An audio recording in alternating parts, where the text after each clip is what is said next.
com a gente. Então, essa aula vai ficar gravada, né? É um prazer imenso estar aqui com vocês hoje.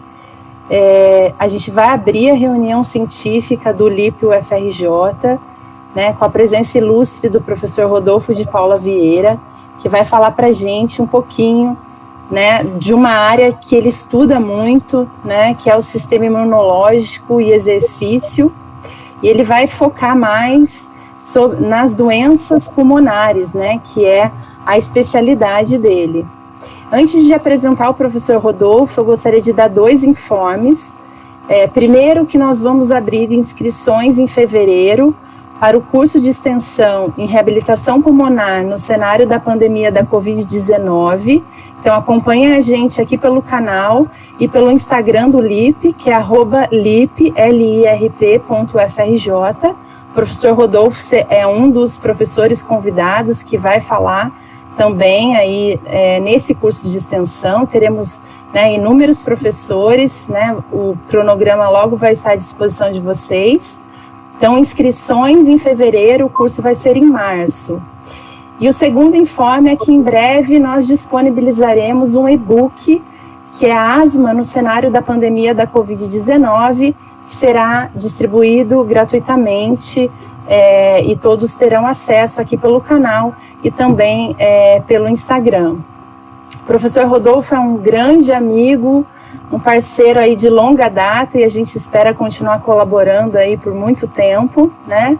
O professor, ele é graduado em Educação Física, tem mestrado em Ciências Biológicas e doutorado em Patologia pela USP. Ele fez um pós-doutorado em Atividade Física e Imunopatologia Pulmonar na USP, um pós-doutorado na Alemanha em Imunologia da Asma, em Freiburg, e o outro pós-doutorado em Atividade Física, também Imunopatologia da Asma, em que ele ganhou uma bolsa prêmio da European Respiratory Society, né, da Fundação Marie Curie, em 2010 e 2011. Atualmente ele é professor do programa de pós-graduação em Bioengenharia da Universidade de Brasil e do programa de pós-graduação em Ciências do Movimento Humano e Reabilitação da Unifesp. Então é uma honra enorme estar aqui hoje com o professor Rodolfo, e ele vai apresentar para a gente um pouquinho do conhecimento dele. Depois a gente vai abrir para perguntas, tá? Vocês podem colocar as perguntas no chat. A gente vai ter uns 40 minutos de aula, 30 minutos, 40, e depois a gente pode abrir para discussão mais uns 15 minutos, tá? Professor Rodolfo, a sala é sua. Muito obrigada aí pela paciência, pela parceria, por estar aqui com a gente. O professor Rodolfo está lá no laboratório até agora, né? São 8 horas da noite e ele ainda está lá no laboratório. Então, professor, é um prazer imenso tê-lo aqui com a gente. Fique à vontade. Boa noite a todos, boa noite aí, professora Alessandra, boa noite aí a todos os integrantes do LIP, boa noite a todos que estão acompanhando.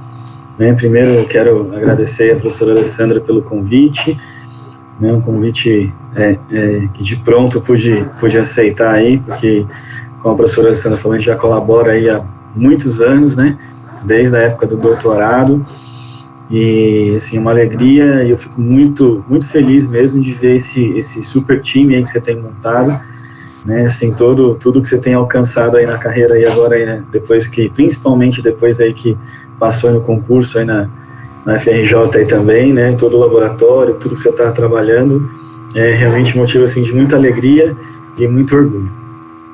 E muito obrigado aí pelo convite mais uma vez. Então, deixa eu ver se eu consigo compartilhar aqui com vocês. Tela. Nossa. Vamos lá. Pronto, agora foi. Só me diz, por gentileza, Alessandra, se vocês estão visualizando aí já o primeiro slide. Estamos sim, tudo certo. Então, tá já. Então, como a professora Alessandra falou, nós vamos aí conversar um pouquinho hoje, de uma maneira mais informal possível, sobre atividade física e sistema imunológico, né, e as aplicações disso, os efeitos disso aí na saúde e na doença. Meu nome está aí, Rodolfo de Paula Vieira, meu e-mail, né, tem o site aí do nosso laboratório também, labpay.com.br, né, meu e-mail, então se alguém precisar de qualquer informação aí, quiser entrar em contato, fica super à vontade. Então, toda vez que nós falamos sobre atividade física e sistema imunológico, né, a primeira coisa que a gente tem que ter em mente é que, na verdade, o exercício ele vai produzir uma resposta aguda, né, e ele também vai produzir ou desencadear uma resposta crônica que é conhecida como uma adaptação, né, adaptação crônica ao exercício físico. E isso vale para todos os órgãos e sistemas do nosso corpo, ou seja, o efeito do exercício físico, seja ele de baixa intensidade, de intensidade moderada, de alta intensidade, seja ele de curta duração, de média duração, de longa duração, né, ele vai resultar, ou ele vai induzir uma resposta aguda, certo, nos diferentes órgãos e sistemas do nosso corpo, e vai induzir também uma resposta crônica, né, que é um processo de adaptação. Conforme esses estímulos agudos vão acontecendo de maneira repetitiva e de maneira regular, esses estímulos agudos que resultam nessa resposta aguda vão se transformar ou se converter aí em uma resposta crônica, e o organismo ele vai se adaptar aí de diferentes formas, dependendo da intensidade, dependendo da duração, mas também dependendo do nível de condicionamento físico inicial desse indivíduo ou do nível de descondicionamento físico desse indivíduo. E como nossa conversa hoje é especificamente sobre atividade física e sistema imunológico, nós vamos ver então os efeitos agudos, os efeitos crônicos, dependentes da duração, da intensidade e do nível de condicionamento ou de descondicionamento físico sobre a resposta imunológica. E o que isso, quais são os efeitos ou quais são as consequências dessa resposta decorrente aí do estímulo do exercício físico, tanto no contexto das doenças, particularmente de doenças pulmonares, como também no contexto aí da saúde, da performance atlética, aí vamos chamar dessa forma, da performance física. Então, especificamente no contexto das doenças pulmonares, eu posso afirmar para vocês que a atividade física, ela vai, quando realizada de maneira adequada, ter um efeito benéfico aí nos quadros de asma alérgica. E aí, do ponto de vista imunológico, talvez uma primeira informação inicial seria que nós temos, do ponto de vista de um determinado tipo de células, que são as células dos linfócitos T, nós temos uma resposta que pode ser uma resposta característica de uma resposta alérgica ou de uma resposta não alérgica, como uma resposta viral e bacteriana, que ela vai se diferenciar da resposta alérgica, das características dessa resposta do ponto de vista imunológico.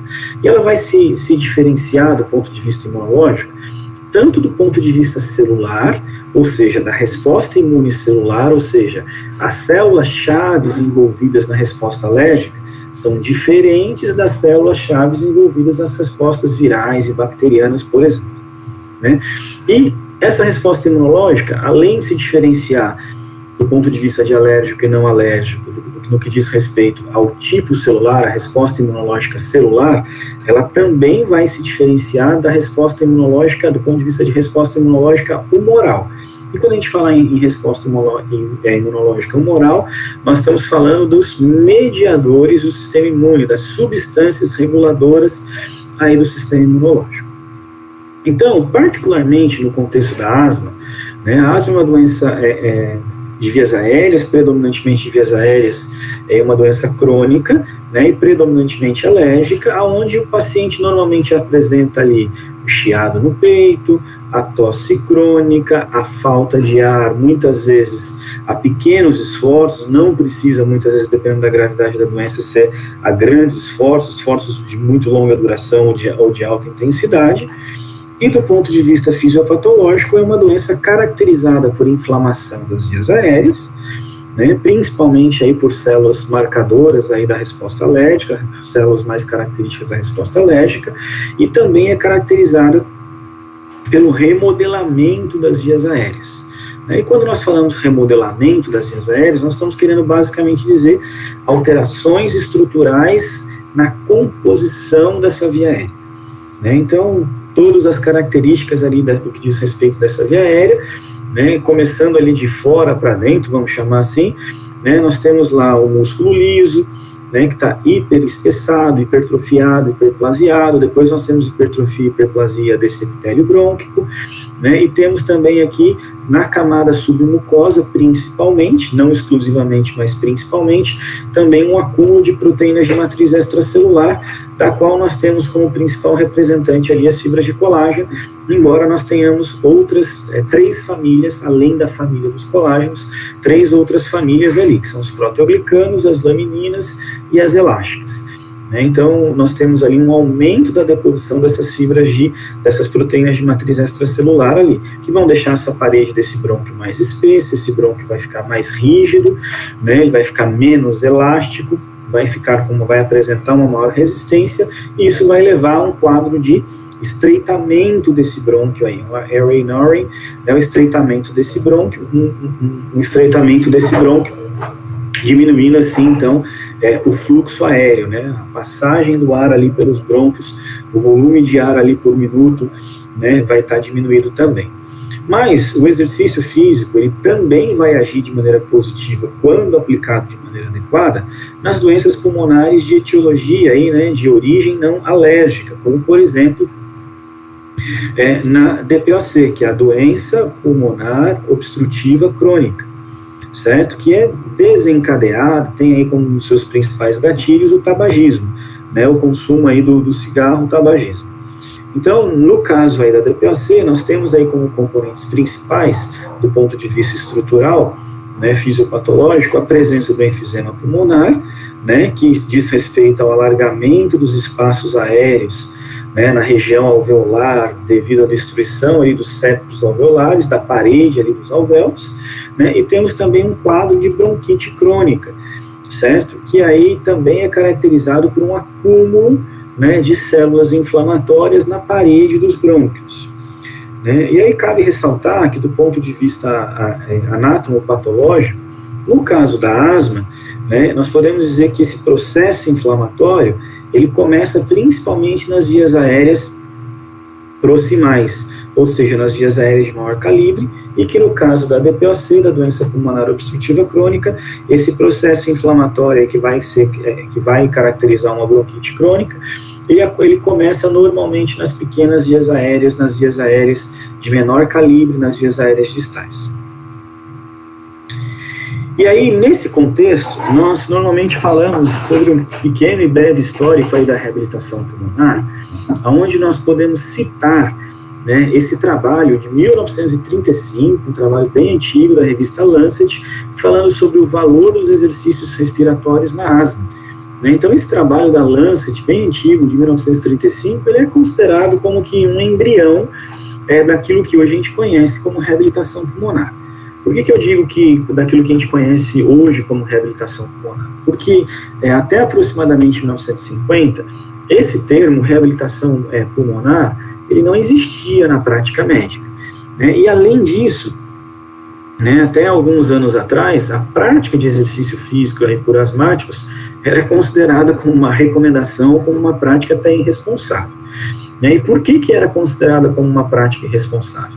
Porque em torno de 70% a 90% dos asmáticos apresentam um quadro clínico bastante importante, conhecido como broncoespasmo induzido por exercício, muitas vezes referido também como broncoconstrição induzida por exercício, e também conhecido, ou mais comumente conhecida, como asma induzida por exercício. E o que seria essa broncoconstrição, esse broncoespasmo, essa asma induzida por exercício? Esse broncoespasmo induzido por exercício nada mais é do que um estreitamento, além do normal, dos brônquios, que pode ocorrer durante ou após o exercício físico ou algum esforço físico qualquer, certo? Então, esse broncoespasmo, ele vai variar, certo? Se ele acontece durante o exercício, imediatamente após o exercício, um pouco pouco mais à frente, num período um pouco mais longo após o exercício, e ele também vai variar em termos de intensidade, né? Ele vai variar, o brônquio pode contrair um pouquinho, pode contrair bastante, pode contrair muito, muito, muito, ao ponto do indivíduo ter uma falta de ar e vir, inclusive, a falecer aí, por falta de ar. Nesse sentido, né, o broncoespasmo induzido por exercício, né, quando ele acontece durante o exercício ou num período de até 5 a 20 minutos após o exercício, né, esse quadro é conhecido como uma reação ou resposta aguda, o broncoespasmo induzido por exercício agudo. E aí o que mais? Esse broncoespasmo induzido por exercício, ele também pode ocorrer de 4 a 12 horas após o exercício. Ou seja, o indivíduo que após realizar uma sessão de exercício, ou após realizar um determinado esforço, se até 20 minutos durante ou até 20 minutos após o exercício, ele apresentar um quadro de falta de ar, certo? Que pode ser sintomático, mas também pode ser assintomático. Eu vou explicar isso depois ali para vocês para frente, certo? É chamado de fase de resposta aguda ou de reação aguda. E se essa falta de ar acontecer de 4 a 12 horas após o exercício, aí no caso é chamado de fase tardia ou resposta tardia. E aí um dado importante, por quanto tempo normalmente dura essa falta de ar, essa crise de falta de ar, né, que caracteriza o broncoespasmo induzido por exercício? Ela pode durar aí, em média de 5 a 20 minutos após o exercício. Certo? Então é um período bastante longo, é um período de muito sofrimento, onde há um estresse não só fisiológico, mas um estresse psicológico muito grande para o indivíduo que está apresentando um quadro de broncoespasmo por exercício, particularmente um quadro moderado ou um quadro grave.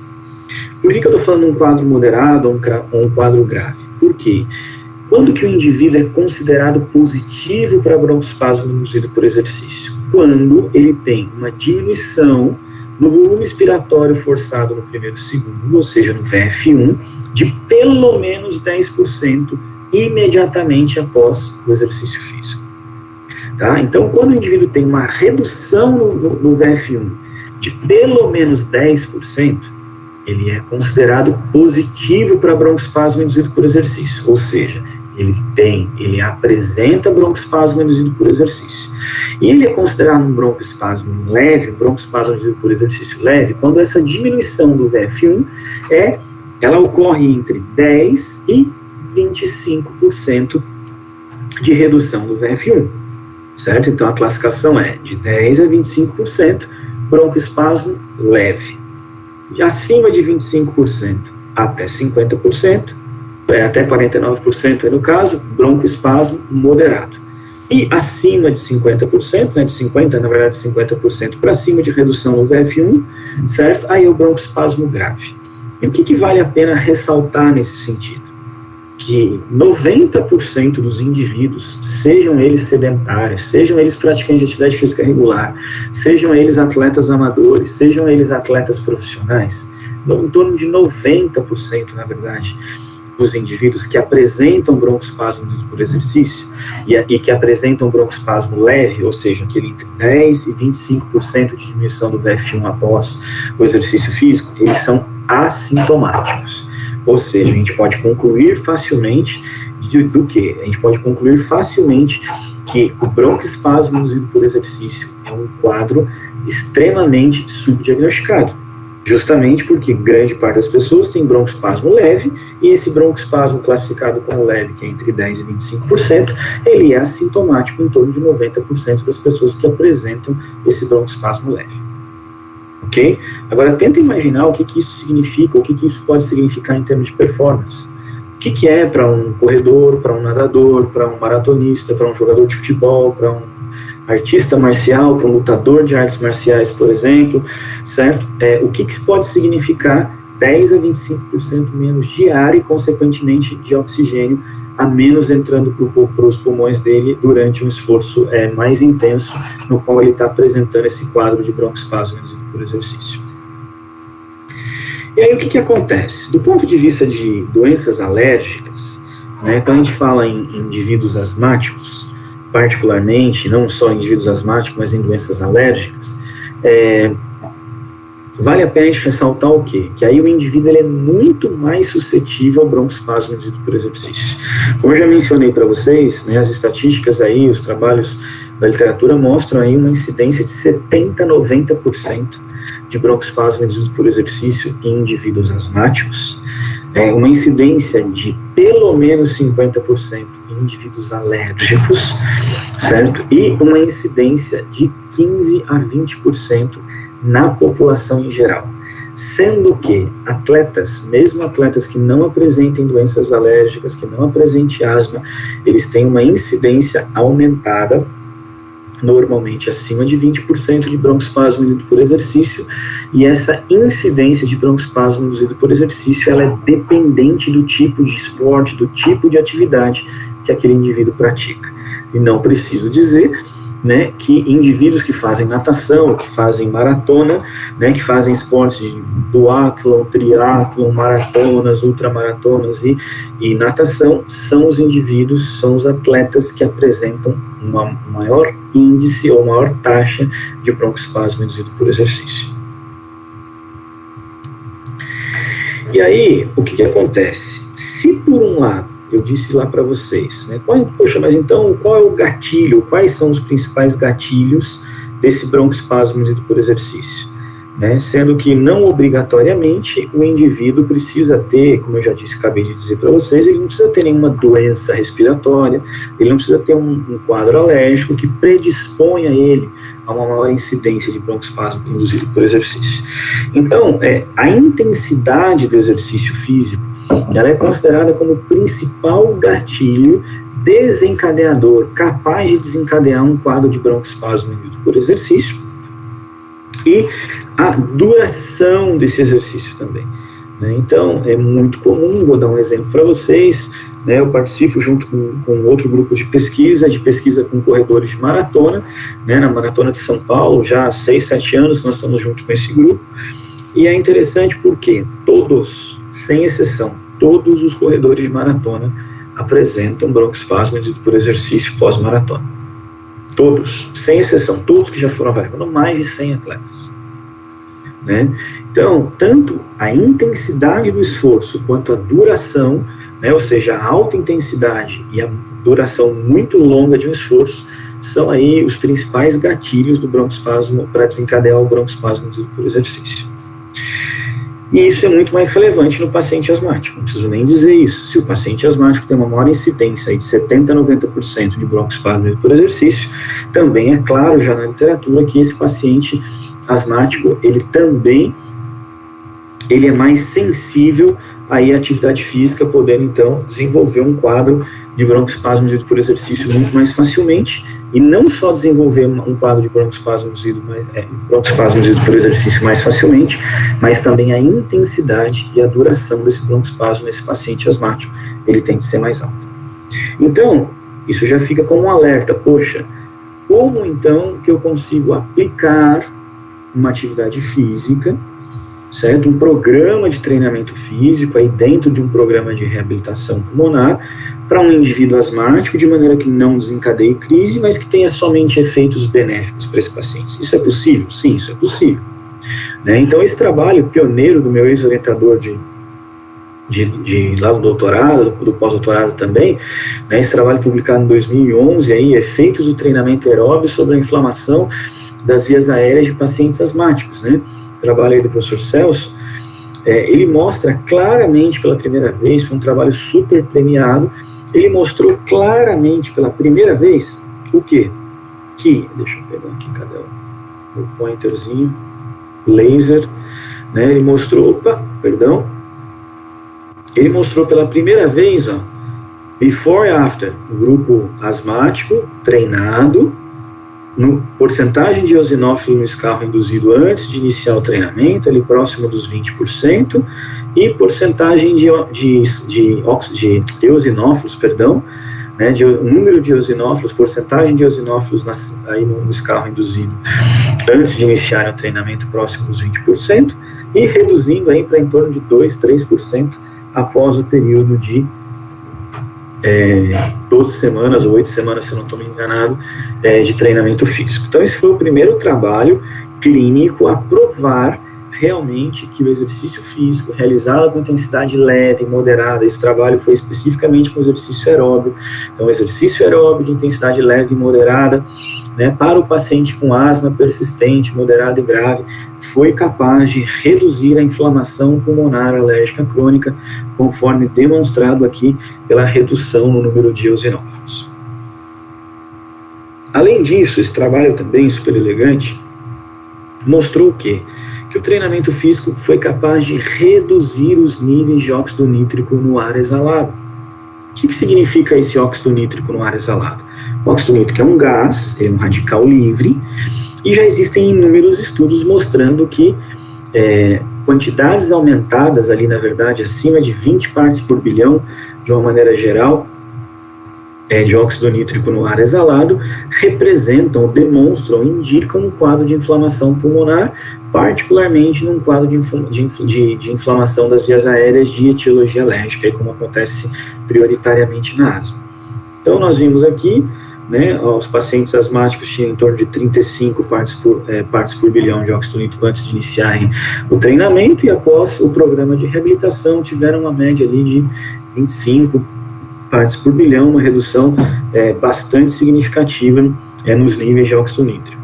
E de uma maneira importante, né, além de demonstrar essa resposta anti-inflamatória do exercício físico aeróbio de intensidade leve e moderada na asma, né, através da diminuição do número de eosinófilo, da porcentagem do número de eosinófilo e também da diminuição dos níveis de óxido nítrico exalado, esse trabalho mostrou que conforme a inflamação foi diminuindo, certo, os dias livres de sintoma foram aumentando, ó, dia 0 de treinamento, né, o pré-treino, pré-início da reabilitação, após 30 dias de reabilitação, após 60 dias de reabilitação, após 90 dias de reabilitação.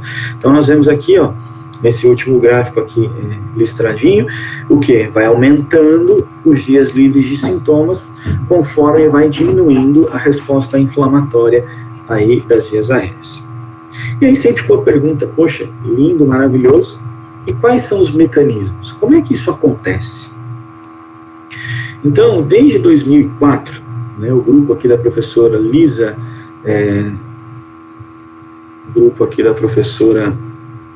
Schweibert, da Universidade do Alabama, né, ela publicou em 2004 esse trabalho super bonito no Journal of Immunology, uma revista super importante aí da área de imunologia, né, mostrando que, título do trabalho, exercício aeróbio atenua a resposta inflamatória das vias aéreas em um modelo em camundongos de asma atópica. Certo? Então, esse trabalho é um trabalho pioneiro, e aí acho que vale a pena eu ressaltar, para vocês verem como é que são as coisas. Eu entrei no doutorado em 2004, lá na Faculdade de Medicina da USP, como a professora Alessandra falou, e minha matrícula, se eu não me engano, é de março de 2004. Então imagina só, escrevi o projeto, apresentei o projeto, tive que convencer várias pessoas de que o projeto era interessante, que o projeto era inédito, e para mim, para o meu desespero, né, entrei oficialmente no doutorado em março de 2004, e 1º de abril de 2004 saiu publicado aquilo que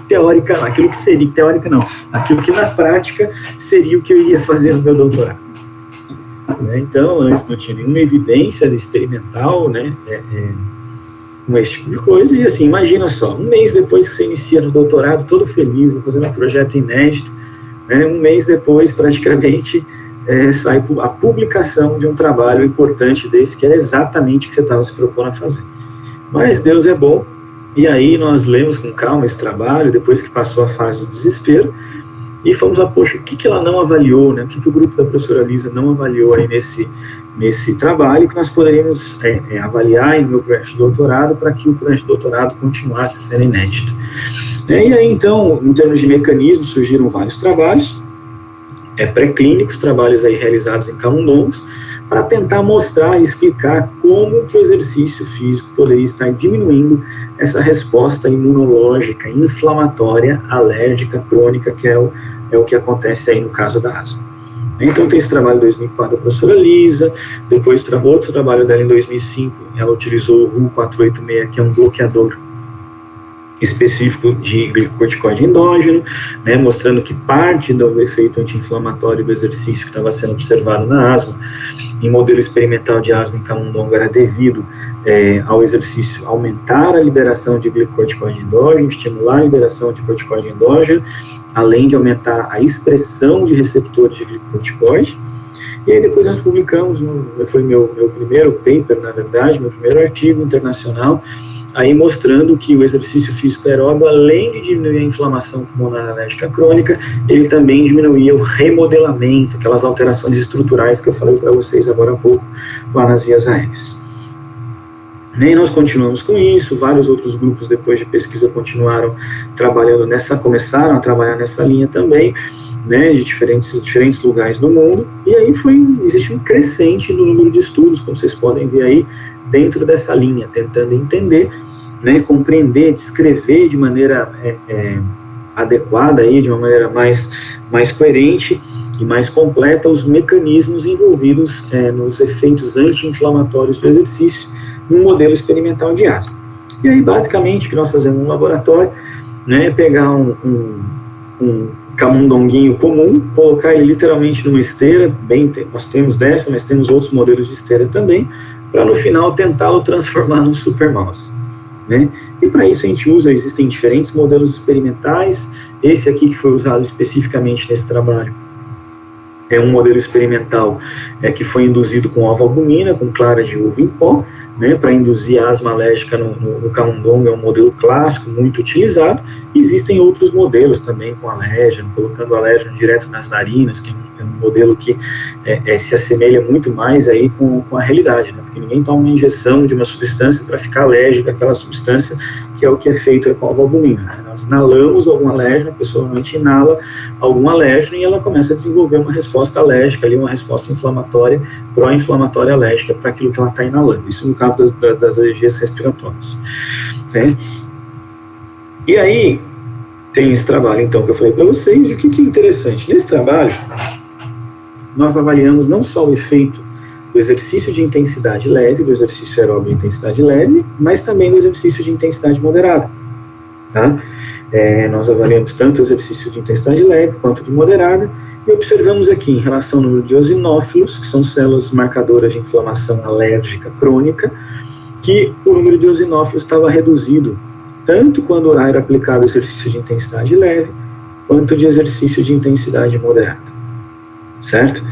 Depois, avaliamos isso também no tecido pulmonar, diretamente aí nos brônquios desse camundongo, mostramos, confirmamos aí os resultados que nós obtivemos aí do lavado broncoalveolar, que foi da coleta de células que saiu do lavado, aí da lavagem pulmonar, vamos chamar assim.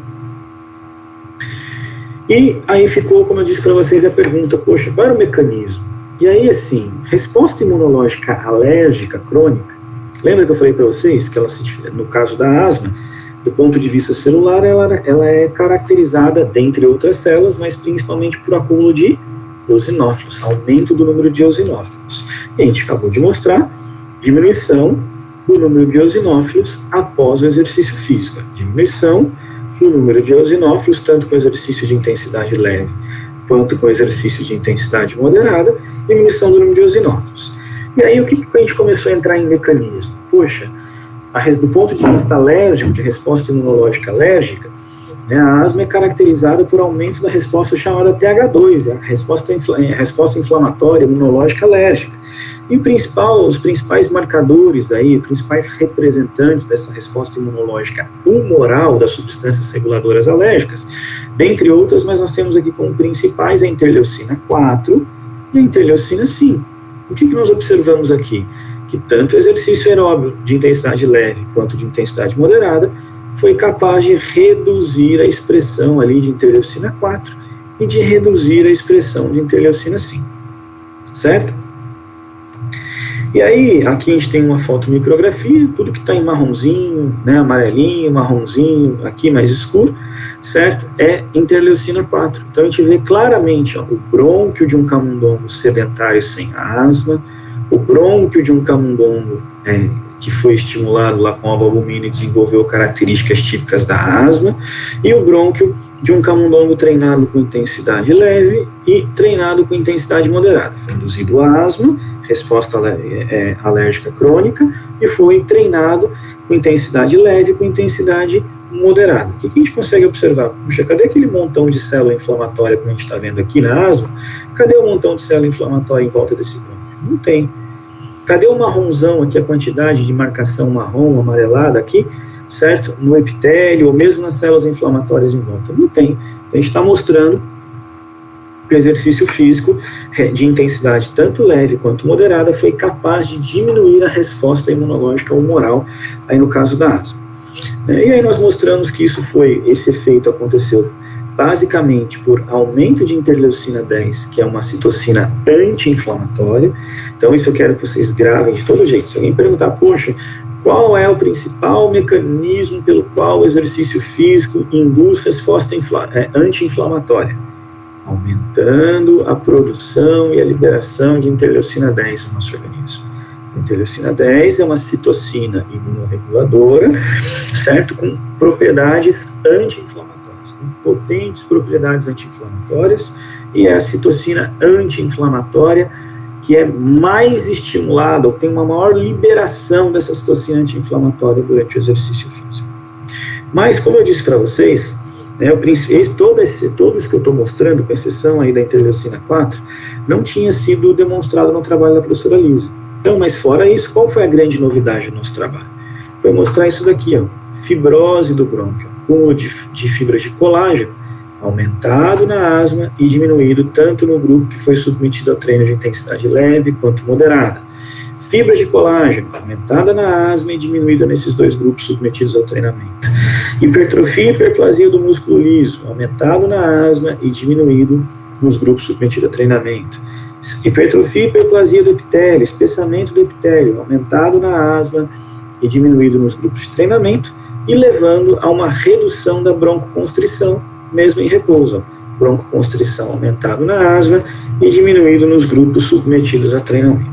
Aqui nós temos uma fotomicrografia mostrando isso, tudo que está em vermelho aqui são fibras de colágeno, e aqui a gente vê dos camundongos que tiveram aí a exposição alérgica para indução de asma, e foi treinado com intensidade leve e com intensidade moderada. Certo? Então, com isso fica muito claro aqui para a gente, né? Fica muito claro de que o exercício ele é capaz, sim, de modular a resposta imunológica alérgica, levando a uma redução dessa resposta imunológica alérgica, que no caso da asma vai ter uma série de benefícios aí para o paciente asmático.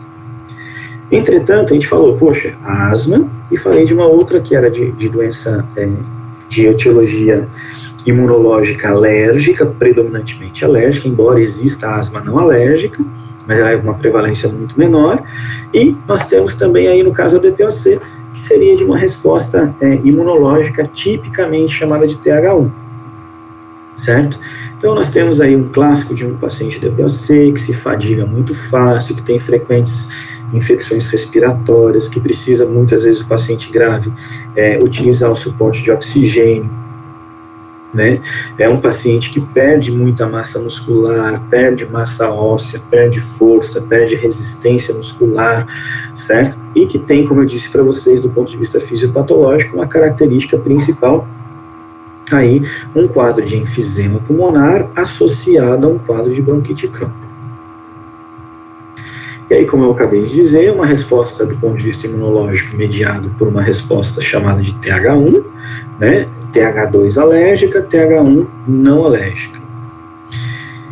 E aí eu queria mostrar rapidamente, para a gente finalizar, mostrando os resultados desse trabalho, certo? Que era com pacientes DPOC, certo? Pacientes DPOC, foram 25 pacientes envolvidos aí nesse estudo, publicado no International Journal of COPD em 2015.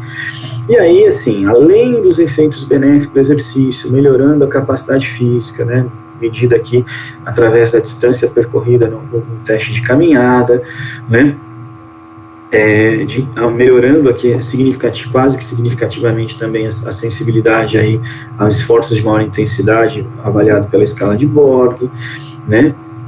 E aí, além das características das melhoras clínicas decorrentes de um programa, e vale a pena ressaltar que esse programa esse trabalho não foi feito com um programa de reabilitação ambulatorial, mas foi feito com um programa de reabilitação domiciliar, né, home-based aqui pulmonar rehabilitation.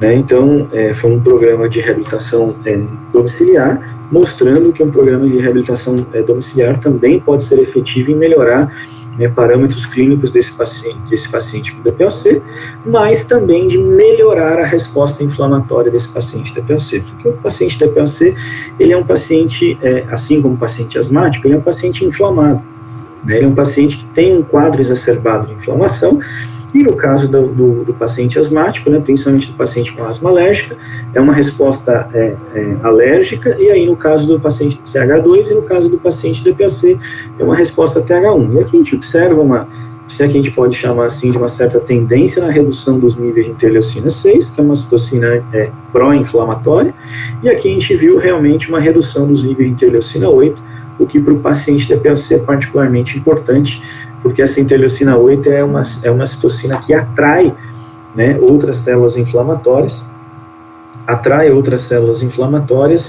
e isso contribui para a perpetuação do quadro inflamatório do paciente DPOC. E aí o exercício físico foi capaz de diminuir esses níveis.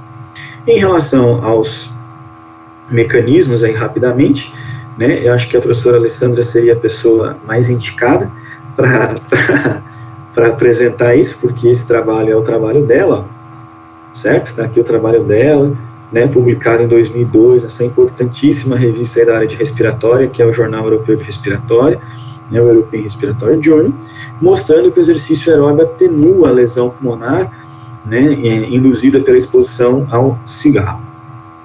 E aqui fica muito claro, aqui é um parênquima normal, certo? Sem estar muito esburacado, vamos chamar assim, sem grandes graus de destruição dos alvéolos, aqui de um grupo submetido a treinamento, sem estar exposto à fumaça de cigarro, e olha aqui, ó, olha a formação aqui das áreas de enfisema pulmonar com destruição dos septos alveolares. Ó. Olha quantas áreas esburacadas aqui desse pulmão, e olha que interessante, né, os camundongos que fizeram exercício, mesmo submetidos à fumaça de cigarro, tiveram aqui, ó, seu parênquima pulmonar preservado, sem esses grandes alargamentos, sem essa grande destruição aqui dos septos alveolares.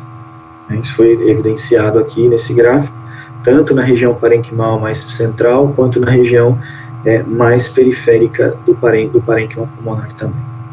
E aí, do ponto de vista de mecanismo, como eu disse para vocês, né, para nossa frustração, a gente achava que iria ter uma diminuição do número de macrófagos, né, então teve uma elevação do número de macrófagos no grupo submetido à exposição ao cigarro, e não houve uma redução significativa no grupo exercício. Só que olha que interessante, embora não tenha acontecido isso, não tenha havido redução do número de macrófagos, olha a quantidade, o tamanho da redução que houve na produção de espécies reativas de oxigênio por esses macrófagos.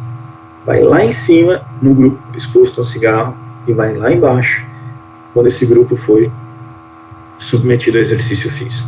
Então, embora não há uma diminuição do número absoluto de macrófagos, existe uma desativação desses macrófagos, porque a gente está vendo que esses macrófagos do grupo que foi submetido ao exercício produziram quantidades diminuídas de radicais livres. Tá? E isso resultou em uma resposta antioxidante, de proteção ali de todo o parênquima pulmonar, conforme medido através aqui da excreção de 8-isoprostano, que é um marcador de lesão por estresse oxidativo. E aí nós mostramos que também o exercício foi capaz de melhorar o sistema antioxidante aqui, né, superóxido dismutase dependente de cobre e zinco, glutationa peroxidase, né, e como uma mensagem final, se a gente pudesse fazer um resumo, né, na verdade, aí um resumo de tudo que a gente falou. Então, o exercício aeróbio, particularmente, deixa eu pegar aqui, o exercício aeróbio, que o exercício aeróbio, particularmente o exercício de baixa para média intensidade, ele consegue, então, regular a resposta imunológica exacerbada, tanto TH1 quanto TH2, no caso aí das doenças pulmonares, certo? Que o exercício aeróbico consegue reduzir a resposta inflamatória, tanto de fundo, aí, de etiologia de origem TH1 quanto TH2, certo? E, de uma maneira muito importante também, que o exercício aeróbico consegue reduzir as alterações estruturais pulmonares, tanto induzida por uma resposta exacerbada, tanto TH1 quanto TH2, e a gente viu aí por 2 estudos clínicos, tanto no contexto da asma quanto no contexto do FPLC, que essas melhoras das respostas imunológicas, tanto no contexto da alergia quanto da resposta imunológica TH1 quanto TH2, né, isso vai resultar numa melhora no manejo desses pacientes com doenças pulmonares, né?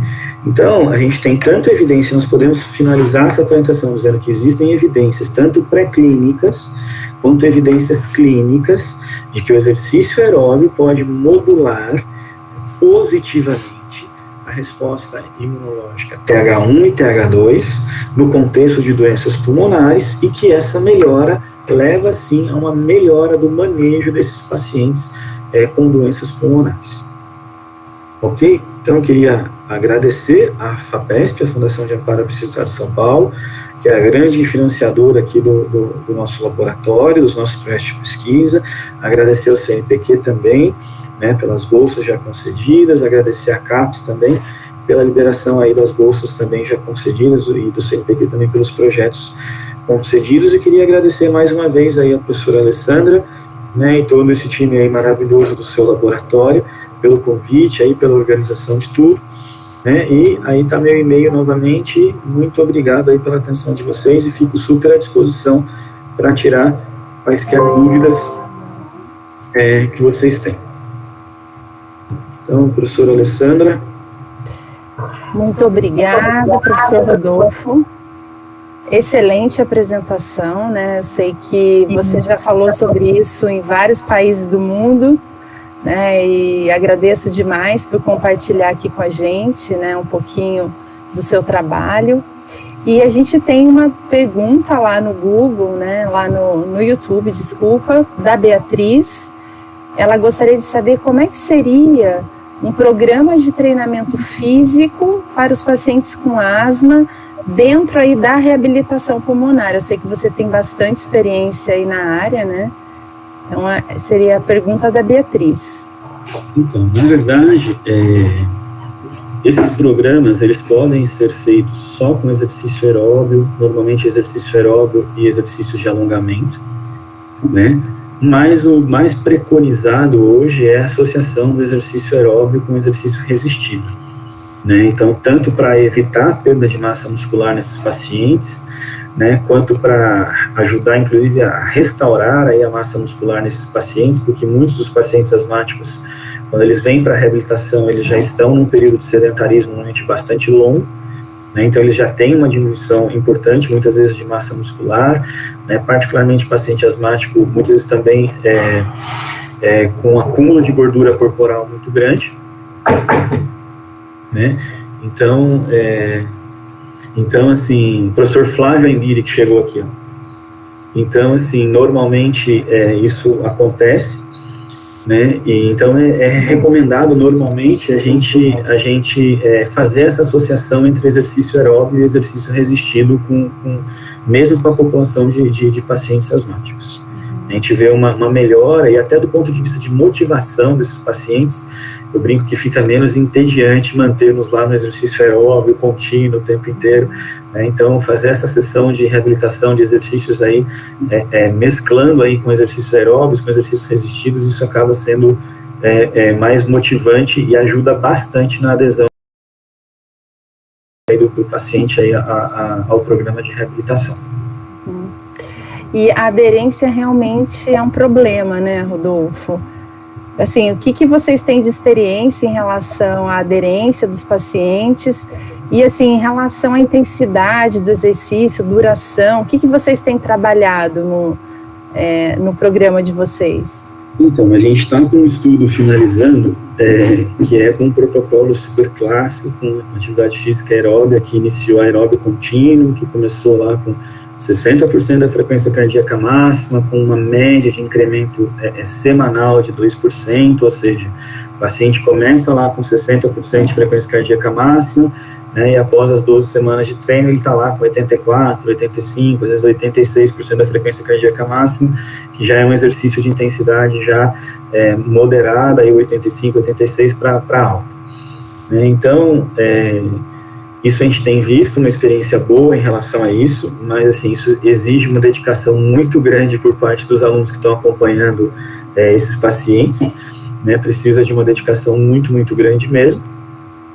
E então, assim, porque assim, é difícil motivar, às vezes, as pessoas para ficar só fazendo exercício aeróbio ali, contínuo, né? Na verdade, como a gente está reabrindo o laboratório agora essa semana, né, segunda-feira que vem, na verdade, para reabilitação, como eu comentei, a gente conseguiu uma verbinha, nós compramos 3 TVs grandes, eu vou colocar de frente das esteiras, entendeu? Para ver se ajuda a gente ali a manter o paciente mais distraído ali um pouco, certo? Para ficar menos entediante ali o período dele durante o exercício aeróbico. Mas, como eu te disse, a gente tem começado aí com essa intensidade leve, né, e subido aí para uma intensidade moderada ao final das 12 semanas de reabilitação. Isso para o paciente asmático. E tem um grupo que faz metade do exercício aeróbico contínuo, no mesmo esquema, né, com de intensidade leve para moderada, subindo a intensidade gradualmente, e associado com um programa de exercício resistido também de intensidade moderada.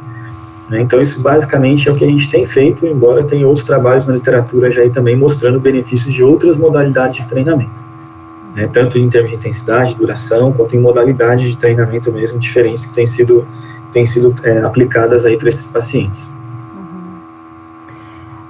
Só mais uma última pergunta, né?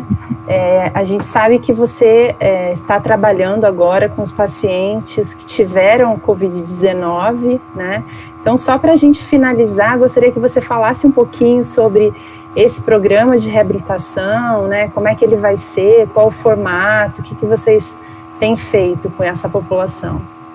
Então, na verdade, nós começamos no final do ano passado, acho que setembro, se eu não estou enganado, um programa de avaliação e de reabilitação para os pacientes que tiveram coronavírus, né, tiveram Covid, e que foram infectados aí com coronavírus, tiveram Covid, e nós já avaliamos mais de 130, quase 140 pacientes de diferentes gravidades, né, tanto pacientes sintomáticos leves, quanto pacientes moderados. A gente considerou, segundo a literatura, os moderados que ficaram internados, né, e não precisaram de suplementação de oxigênio, e os graves que precisaram de suplementação ou até de ventilação mecânica.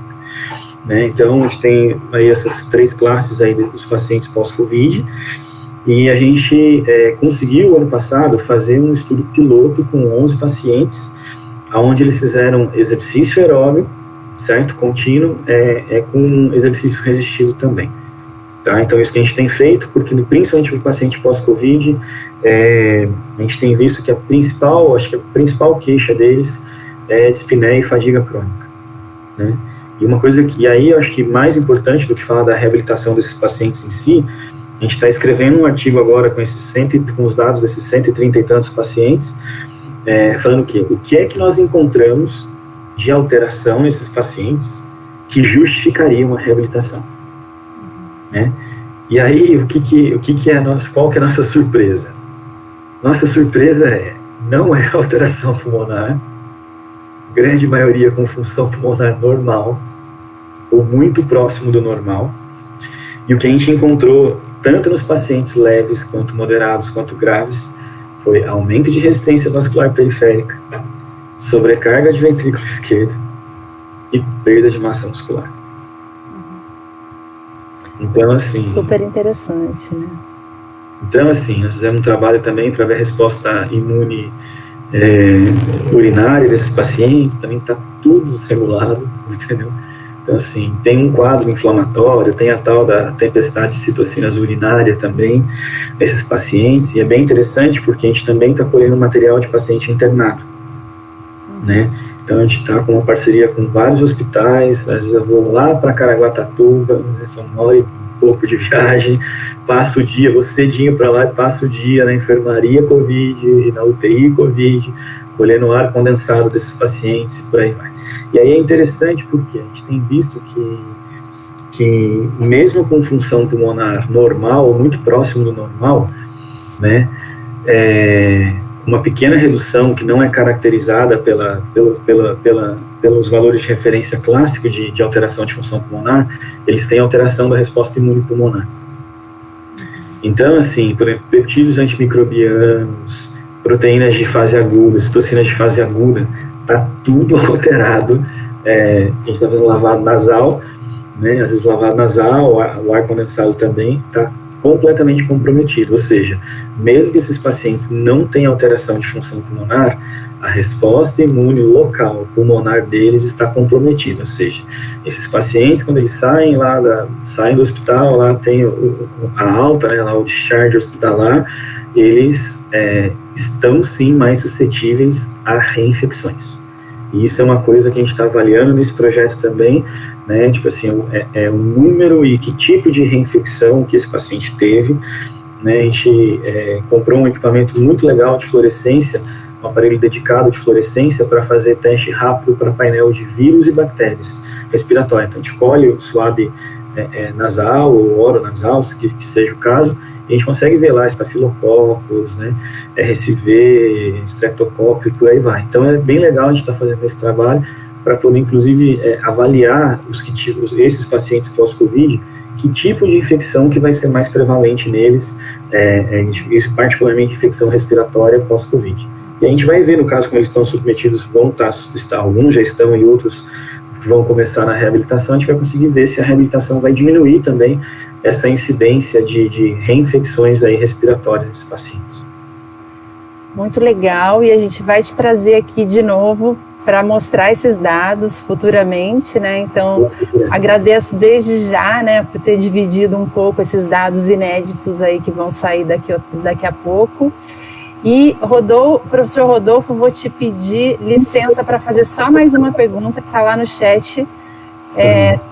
Tudo bem? A gente tem uma pergunta que é Ianesco Bela perguntando: comprovando broncoespasmo em atleta profissional, é possível lançar mão de broncodilatadores, suplementação de arginina e afins, com autorização da WADA?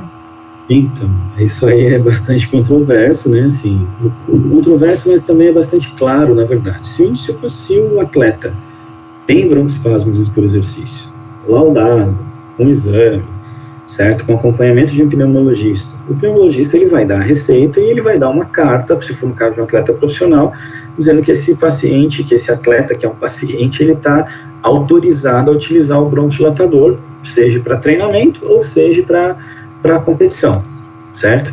Agora, em relação à suplementação de arginina, é uma faca de dois gumes. Por que é uma faca de dois gumes? Porque a arginina ela vai ser utilizada como substrato. A ideia, né, da suplementação de arginina é ela ser utilizada como substrato para formação de óxido nítrico. Então, quando ela é vendida como suplemento, olha, vamos ter mais vasodilatação, né, e vamos ter mais óxido nítrico, uma maior produção de óxido nítrico. Então, esse é o primeiro detalhe. Só que aí o que acontece? Quando a produção de óxido nítrico ela é elevada, que é o que acontece na asma, por incrível que pareça, ela causa vasodilatação, mas ela não causa broncodilatação, ela causa broncoconstrição, certo? Então, ainda precisamos realizar um estudo, certo? Para mostrar se a suplementação com arginina, que é muito comum em atletas, certo? Se ela vai produzir, além de vasodilatação, que isso já está demonstrado, se ela vai produzir broncoconstrição ou broncodilatação, certo? Então isso precisa ser investigado, mas a priori, subindo os níveis de óxido nítrico, em termos de músculo brônquico, não vai causar broncodilatação, vai causar broncoconstrição. E aí é justamente o que o atleta não quer, né? Então, porque isso inclusive pode trazer, inclusive, eu acredito que, hipotetizando aí, um desbalanço entre a razão ventilação-perfusão. Porque eu vou ter uma super vasodilatação, mas vou ter broncoconstrição. Então, menos oxigênio com mais vasodilatação. Então, até que ponto isso vai ser benéfico para o atleta? Se isso acontecer, não seria nem um pouco benéfico para o atleta em termos de performance mesmo, em termos de desempenho. Então, é algo que precisa ser investigado aí. Fica aí como uma dica aí para algum aluno aí tocar isso aí, de repente, como um trabalho de iniciação, como um projeto de mestrado, ou mesmo de doutorado. Perfeito, professor Rodolfo. Bom, agradeço novamente, então, aí a sua presença, né? Foi brilhante. Esperamos, então, trazê-lo novamente daqui algumas semanas ou talvez alguns meses, mas só lembrando a todos que nós teremos aí o curso de extensão Reabilitação Pulmonar no cenário da Covid-19, em que o professor Rodolfo vai falar um pouquinho também das experiências dele, né? E nós teremos vários outros professores, professora Patrícia Rocco, professor Fernando Guimarães, professor Celso Carvalho, teremos vários professores para falar com vocês sobre a reabilitação pulmonar desses pacientes. Agradeço aí a todos pela presença, participação, e a gente encerra aqui, então, essa conversa, tá? Obrigada a todos, boa noite. Boa noite, Alessandra, boa noite a todos, um abraço. Boa noite, um abraço, obrigada. Tchau, tchau.